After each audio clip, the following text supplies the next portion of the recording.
Tonight on Free Minds TV, Ian Freeman from freekeene.com and nationally syndicated radio show freetalklive.com joins the show to talk about the couch enforcer.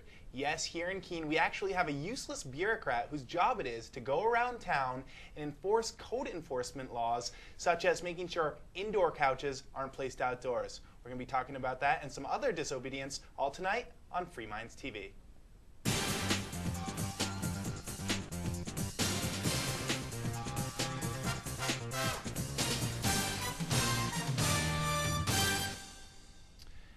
And welcome to a brand new edition of Free Minds TV, where we challenge you, the viewer, to think outside the box. With you, as always, is Toby. And Nick. And joining the show tonight, Ian Freeman from the blog freekeene.com, a sponsor of the show, as well as nationally syndicated radio show Free Talk Live.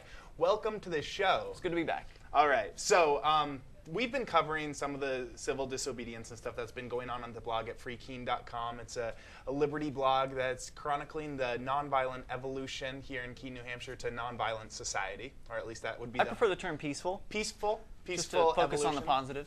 All right. So, but it's getting away from the big government enforcers, them putting their laws and trying to enforce their laws, trying to get people to, for example, indoor furniture needs to stay indoors, outdoor furniture needs to be outdoors. Laws that make absolutely no sense. This is what you've come up against recently, where your tenants had a couch that they used for bird watching, and it wasn't indoors, and a certain Keene bureaucrat really didn't like that. Now, I know that a lot of the viewers have been following your story on freekeene.com, but for those of the viewers who have no idea what's going on, let's start from the very beginning. What's going on with you in the city of Keene?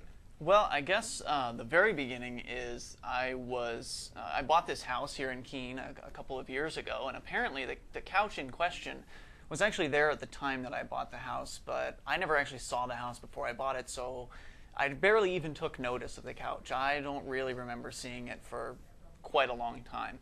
It blends in fairly well, and it didn't seem obtrusive to me. Clearly, the neighbors didn't have a problem with it because nobody had ever come to me and said, hey, this is a problem.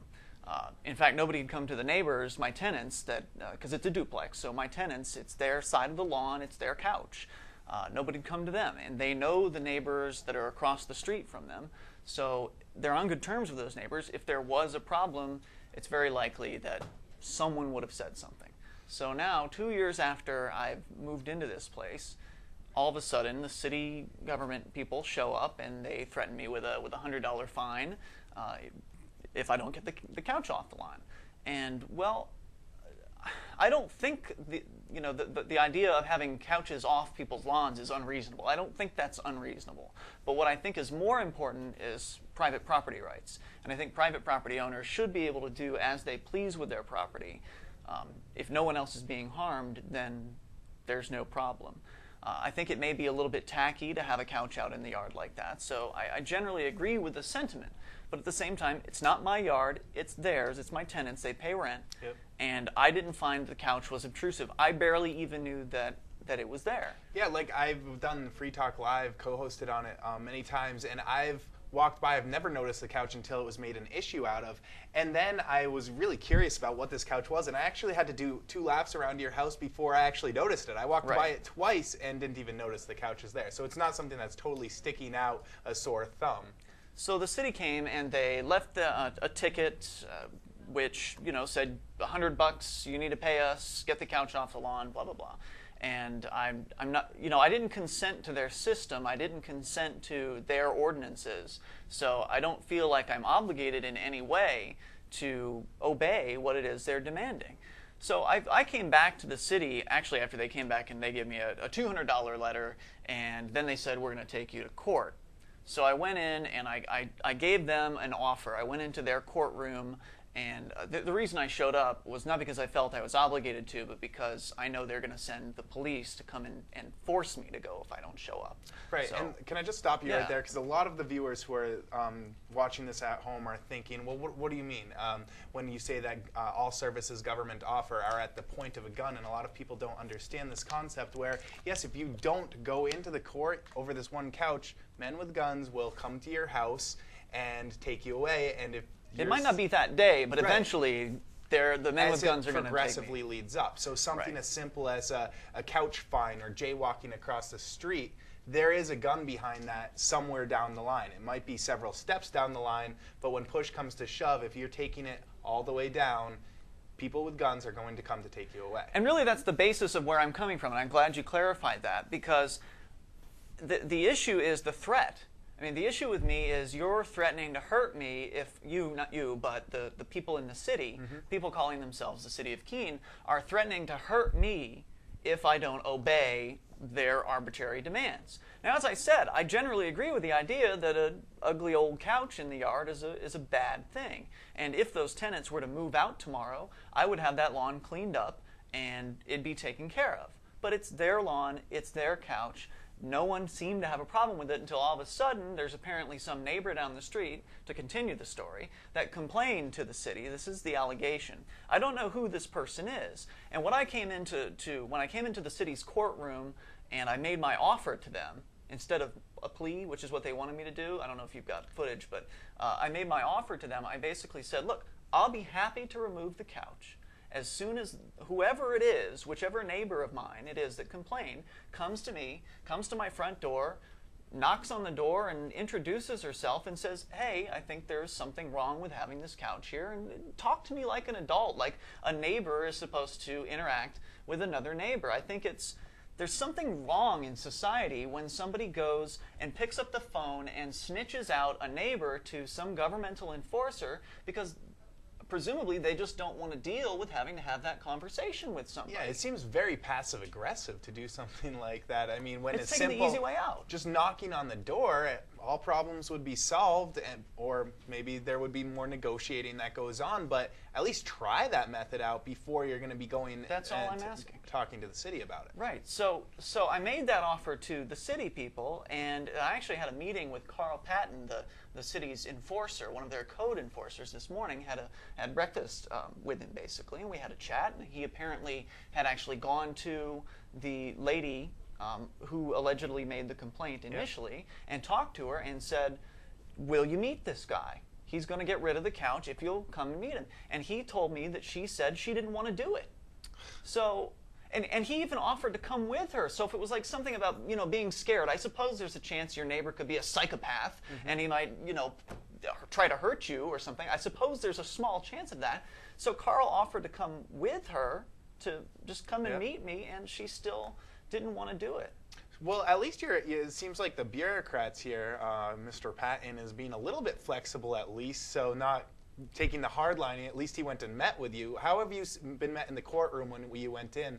I also want to get into some other things, but let's start with this. What with your plea of, you didn't plead guilty or not guilty, you pled, I want to have a conversation. What did the judge think of that? Well, I didn't plea because from what I understand, and I reference Sam from the Obscured Truth Network. I'm sure you guys will have him on eventually. But from what I understand, the person who's appearing in court has to have an understanding of the nature and the cause of the proceedings against him in order to put in voluntarily a plea into the system. Otherwise, what do you know what you're pleading for, and how do you know what system you're getting into? How do I know the court is legitimate? There's a lot of questions that I had that I would have liked to have had answered before I would go and engage in their process.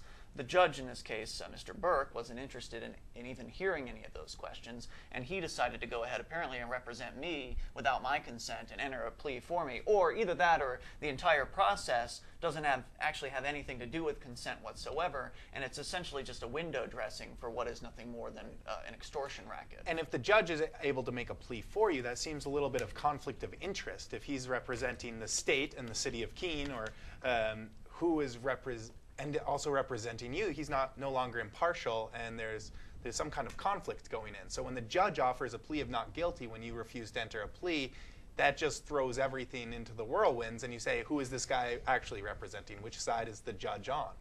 Well, it's clear that he's representing the state. I mean, that's another question I would like to ask, but I, at this point, have not had a chance to ask those things. Nor do I want to. I'd rather just have this all go away. I'd rather meet the lady and then get rid of the couch and have this all be done with. But apparently she doesn't want to meet me. The offer's still open. They're demanding that I be back in their courtroom on the 29th. So, by then, I'll try to call her as a witness, but from what I was told today with my conversation with Carl, that's not going to happen because she snitched on me, they sent Carl over Carl then saw the couch, so now Carl is the witness, so even though he wasn't the original complainant. All right, so you don't have the right to face your original accuser? That's correct. All right, well, that doesn't seem to go with the whole Constitution thing, but I think we've thrown that out a while ago. Apparently so. Well, one thing this whole issue has brought up is some of the letters that are at the blog over at freekeene.com, some of the letters that you wrote to the Judge Burke in this situation.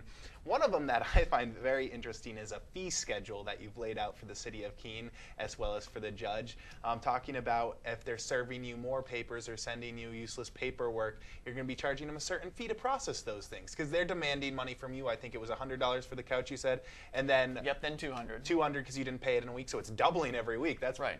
And they're demanding my time, going to their courtrooms and that sort of thing. So where do you come up with this fee schedule? Where is it based out of, and what do you hope to gain by it? It's kind of an idea that's been floating around the internet for a while. Thinkfree.ca is a website that purports this concept, and really, I don't think anyone's ever gotten to collect on their fee schedule. It's just kind of a fun idea saying, hey, who are you people, and how is it that you can expect to monopolize my time? I've got things to do with my day. I've got phone calls to make and business to attend to, and here you are attempting to extract either money or time or effort from me.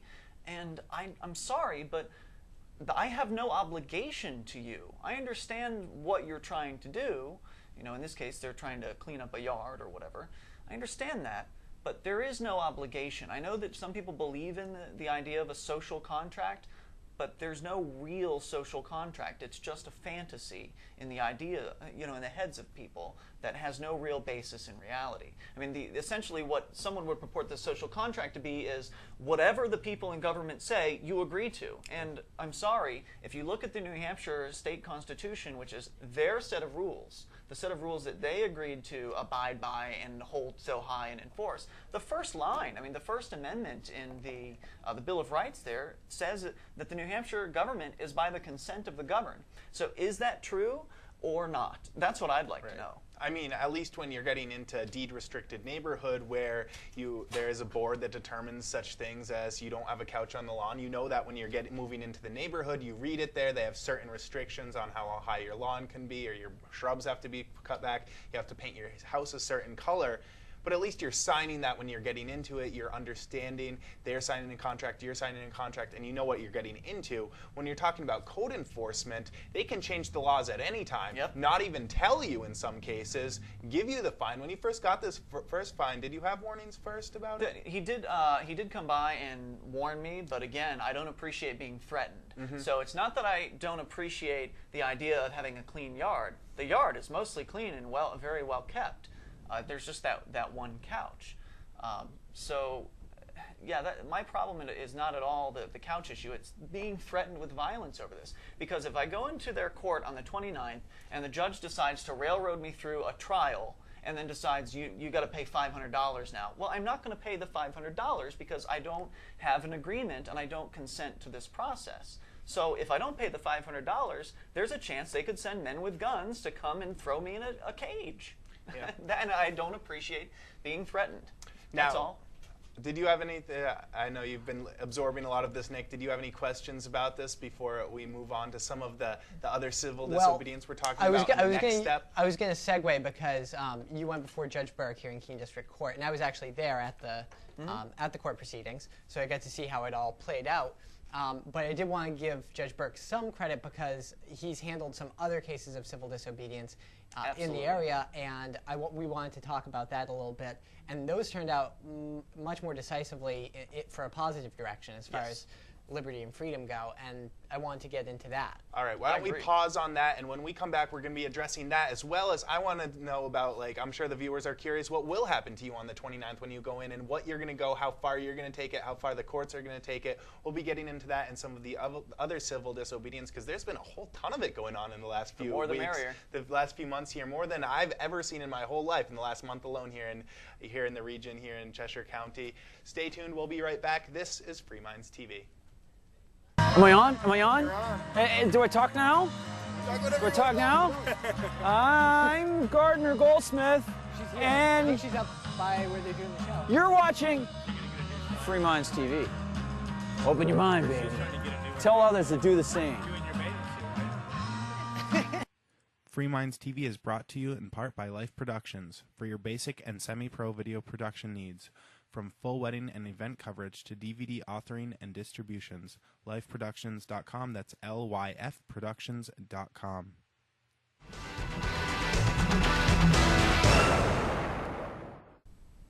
And welcome back to Free Minds TV. As always, it's Toby here with you. And Nick. And joining us is Ian Freeman from freekeene.com, also a nationally syndicated radio show, Free Talk Live, which is live 6 nights a week at freetalklive.com. Yeah, it's also live on the radio in Keene on Saturday nights on 1290 AM and 104.1 FM. Excellent. It's a lot of stuff. It's actually what turned me on to the whole liberty movement in general, to thinking outside the box, what we were challenging you guys, the viewers here, to do on a weekly basis here, getting you to think of different from the right, the left. Maybe there's something more and it's freedom or actual liberty. Anyways, I'm sure if you're watching this show, you're familiar with the concepts. But let's move on. We are talking about civil disobedience, what's been going on here in Keene, New Hampshire, as well as other parts of the state. A lot of it having to do with the Free State Project, Liberty, people moving in here and being the change they want to see in the world. Let's not just talk about freedom like you might do in a libertarian meeting or something. Let's actually be the change and do something about it here today. Let's not wait till tomorrow. And that's what you've been doing with this couch. You're not just bowing down to the city officials here and saying, here, please don't take my house, don't throw me in jail, I'll pay you the fine because I'm a good little citizen. You're saying, well, you know what, I didn't consent to these laws and I want to face my accuser if I'm going to take my couch away. There's other people who've been doing it as well, and that's going to probably affect your sentence, and whatever comes out to this when you go back to court is how you're accepted by the court.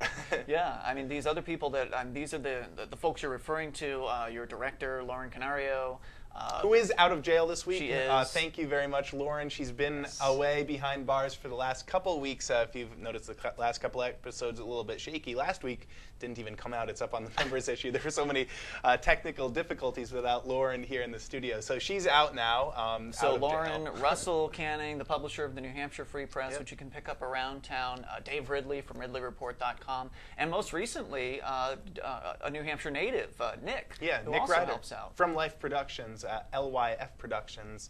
So it's not just a Free State thing. He's also a sponsor of the show. It's. I think that there were a few core. I mean, some of those names that I named, those were some of the early movers for the Free State Project. But it's clear that they're beginning to inspire New Hampshire natives to also stand up for themselves. And I think that's one of the most exciting things. That way, you can't just. People can't just say, well, this is a Free State thing. Well, it's not. It's a liberty thing. That's what this is. And I wanted to get into Nick Ryder's case a little bit, because essentially what had happened with him was he got a traffic ticket. I believe it was a speeding ticket. And he challenged it in court. He said he wasn't going to pay it, was essentially the tack that he took. And he admitted in court that he had been going as fast as the officer had said, but he said he didn't really acknowledge that was posing a direct threat to anybody, and he didn't agree with the law, essentially.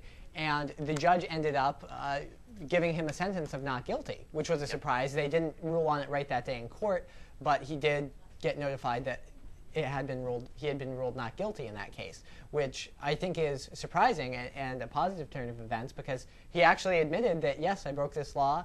No, I'm not going to pay the ticket if you try to enforce a fine on me, and yet he was still found not guilty. So I guess that's about the best outcome one could expect. Right. They still wasted his time in that he still had to go into their court, and that took time, and he could have, I know he had to take time off work that morning in order to go and do that. So it was still a loss because he lost his time, which is valuable. Not to mention the anxiety must have felt of standing up and facing, I might be going to prison or jail today or tomorrow or someday for simply breaking a law. So he didn't get off scot-free, but he did get off. And what I also find really interesting about it is the fact that they didn't announce it in court. The Judge Burke actually sent him a letter for it. Could that be because he didn't want to maybe let other people in the court know about this tactic? That would be my guess. I mean, you don't want, if you're the judge and you've got this system to essentially protect. I mean, the jobs of the court seem to be to sort of put a veil of legitimacy over what is essentially a forced extraction of either your money or your time from you.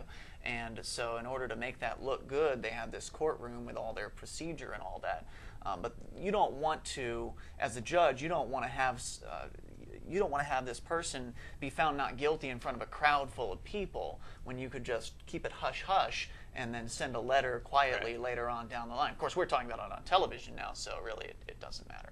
Well, the judge essentially had two choices. He's going to be the heavy-handed judge that that he is, or he's going to send Nick to jail because of a speeding ticket because Nick's going to refuse to pay the fine and see how far down the gun in the room will go, or he's going to say not guilty. So he did it as pretty much with the cameras rolling too. There were cameras in the court case, which gets us into the second part. He made of the right civil choice. I think he should. I think we Right. should mention that Mr. Burke did make the right choice in the case of Nick and in the case of what you're going to talk about here in a few moments. So he deserves to be praised for that. But I think it'd be better if he would just stop hearing cases that don't involve a victim. Then he'd be a real hero and he'd make history, I think. He would also probably have a lot more time on his hands because most of the cases he hears, there's absolutely no victim except the state, whatever victim the state is. Well, and it's essentially, I mean, most of the cases that they're hearing in that court are traffic violations or minor drug possession charges. And essentially what that is for the city and the state is a revenue stream.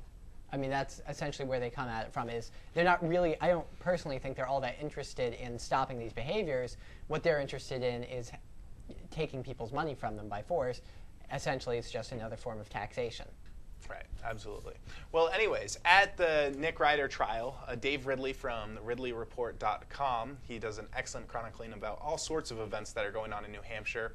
He heard wind that Judge Burke wasn't allowing people to pan their cameras in the courtroom. You could have a single camera with permission from the judge in a certain place in the courtroom, but it had to be fixed in one position. Couldn't pan it or move the camera whatsoever.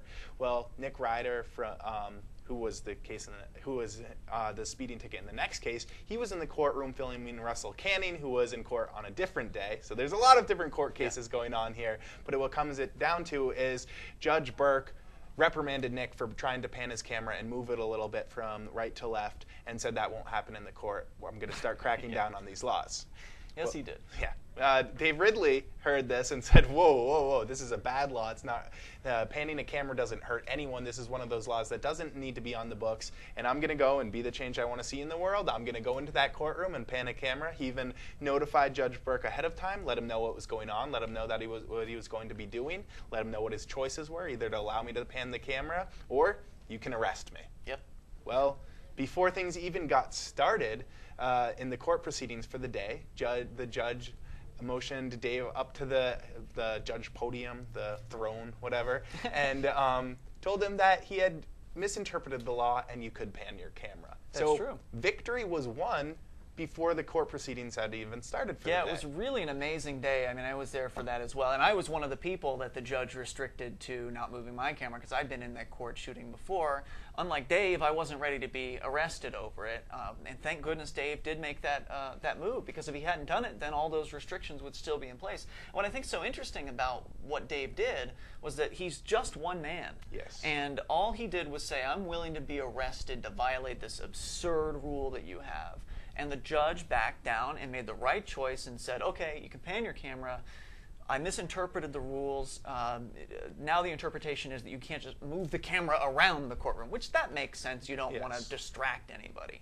That seems reasonable. So the judge yet again made the correct choice. And if we see more people that are willing, like Dave, to put it on the line, to take a risk and possibly be thrown in a cage, we could really see some positive change that doesn't involve voting or working within the system, which is what we're always told. Well, if you don't like it, you need to run candidates and then work in the system and vote and then try to change the law. If David wanted to change that part of the New Hampshire statutes that specified no moving the camera, and he wanted to work through the system, he would have had to lobby representatives in order to put some sort of piece of legislation through to clarify the text of the bill. Hopefully that would get passed. This could take years to accomplish. At this point, he wouldn't even know which reps to go out and try to get to vote for this bill, to sponsor this bill, because he'd have to wait till the election passed. So he'd be trying to write up legislation and wasting hours and hours of his time trying to do this. It might be years down the line before this is even coming to vote. And then it could still fail. By then, he's burnt out. He's put hundreds of hours of his time into this, probably cost himself a whole lot of money, and the system might not even be changed. And it's not a huge victory. It is a victory, but it's not huge. So how many laws would you have to do this? How many people would you need to do to go through the system like this in order to really trim back the government and get more freedom and liberty? it seems like a whole army of people you need. But when one person's willing to stand up and just be willing to go to jail for what they believe in, victory is won, it seems. And it's change happens almost instantly, and it's the return on investment is incredible. I mean, what did Dave do? He sent out a press release. Yeah. He sent the press release out. You know, we posted it on Free Keene. I know you guys probably talked about it here. He sent out the letter to the Mr. Burke and the court, I guess the clerk of court as well, and I don't think he sent it to too many other, maybe the prosecutor, I don't think he sent it to too many other people, and so one press release and then showing up to actually do what he said he was going to do, that's what it took, maybe a couple hours of his time. Now, as I understand it, there were also recording devices allowed in the courtroom, multiple ones, which previously were frowned upon to being completely restricted in some cases, and the judge didn't really say much about them, but they were allowed in the courtroom? Yeah, no change was actually mentioned out loud about the camera change, but it was quite clear there had been a change, because previously the judge had made it clear, or Mr. Burke had made it clear, that he would only allow one recording device. And if there were, for instance, if WMUR showed up and you guys wanted to record something, they would let WMUR in, and then you'd have to get the tape from them. You know, MUR would promise to give it to you and everything, but it's a hassle, right. You know. And then you'll get scooped because they'll have the tape first, and you won't get it. And so now all of a sudden everybody can bring a recording device in. Now we had 5 recording devices in on the same day at the same time, and I think that's again a good move on his part. Absolutely. Because more accountability, more cameras and recording devices in the courtroom means we can show people what's going on, and I think it's just excellent. Yeah, I think if people really realized what was going on in the courtroom, if we actually, someday I'm sure we'll have enough freedom activists in the area that we're going to have people in there every day, even though when there's not an event such as on the 29th for going to see Ian or ideal. someone else, that there's going to be people in there showing what's going on in this courtroom. This person's being charged $125 for riding their skateboard on the wrong part of the sidewalk or something. How much of this is going on? How much revenue collection is going on? How much do we really want of this, especially in these economic times? And getting some real press in there, letting the public see what's going on, because for a lot of part what you see in the courtroom is a lot of poor people who aren't willing to fight the law. They're going in there pleading no contest or guilty to get out of there as soon as possible, while the people who are actually voting for these laws usually aren't even inside the courtroom. They don't go in at all. So I think once there's some light shed on what's actually going on in these courtrooms, maybe more people will wake up, more people will get involved in the whole freedom movement in general. I hope so, because the more people that we can get involved in taking non-cooperative action or civil disobedience, whatever you'd like to call it. I think civil disobedience is more where you plan to do something, like Dave was, where he said, you know, I'm going to go and do this and see what your response is, whereas a non-cooperation might be more like what I did, where I didn't do anything. I was just minding my own business, and all of a sudden the city people come along and they make their demands, and I'm just sorry. I'm not interested in doing what you're demanding of me. Stop threatening me. Let's talk like adults, and then we can work something out. Well, speaking of all different sorts, civil disobedience, non-cooperation, even working inside the system, I want to talk a little bit about this fall's Freedom Fest. It's something that's gone on a few different times now here in Keene, New Hampshire, where we broadcast from right on Main Street, where different freedom organizations, Free Minds TV, Free Talk Live, bloggers from Free Talk Live, Jury Nullification for Informed Juries, New Hampshire Coalition for Common Sense, all different freedom organizations coming to Keene, New Hampshire to go out and meet the people, talk to people about freedom and liberty. This year it's going to be going on October 26th, the day after Pumpkin Fest here, from 11 a.m. till 2 p.m. Eastern Standard Time. And I guess everyone who's watching this probably knows that. Anyways, if you're here, come out between 11 and 2 p.m. October 26th to, in Keene, New Hampshire, to meet all sorts of different liberty organizations and liberty people, as well as Free Minds TV, and get a sense for what's going on here. Yeah, Freedom Fest, it was fun in the springtime. This is the fall edition. I luckily had the pleasure of being able to relinquish the organization responsibilities. One of your cameramen here tonight is handling that, Mike. And Mike is doing an awesome job. An amazing job. He's registered a website, KeeneFreedomFest.com. Is that right, Mike? KeeneFreedomFest.com is now the central hub of information for all things Keene Freedom Fest. Did you mention the live music? There's going to be live music There's this time as so well. much stuff going on this time. Not only live music, there's going to be, once again, some illegal gambling. So you have Yes, your civil that's disobedience. right. I hear the ante might be upped this time. Before penny games, maybe we'll go to nickel games. I also hear that there could be some illegal milk container drinking, some water out of milk jugs. Who knows? That's illegal here in New Yeah, Hampshire. we may not be able to announce all the violations Yeah. of statutes in advance, but definitely gambling will be happening. Anyways, check it out, KeeneFreedomFest.com. We'll be talking about it and reminding you in the future. Also, the day before that, the 25th at Pumpkin Fest, Free Minds TV will be live at 2 p.m. here on Cheshire TV. You can come out and see us if you want at the Pumpkin Festival. Head over to the Cheshire TV booth. We will be live for an entire day the day before, but we'll be reminding you of that again in the future. Well, Ian, thank you so much for coming on. It's been a pleasure talking about this with you. Thank you. Some real stuff that's going on here in Keene. If you want more of it, check out this year's Keene Freedom Fest. Anyways, it's been Toby here with you. And Nick? And Ian. Thanks, guys. Check us out at freemindstv.com. If you haven't yet visited it, freemindstv.com/promote and vote.freemindstv.com. Have a great night. Rhubarb pie and all that. Rhubarb. Kind of stuff.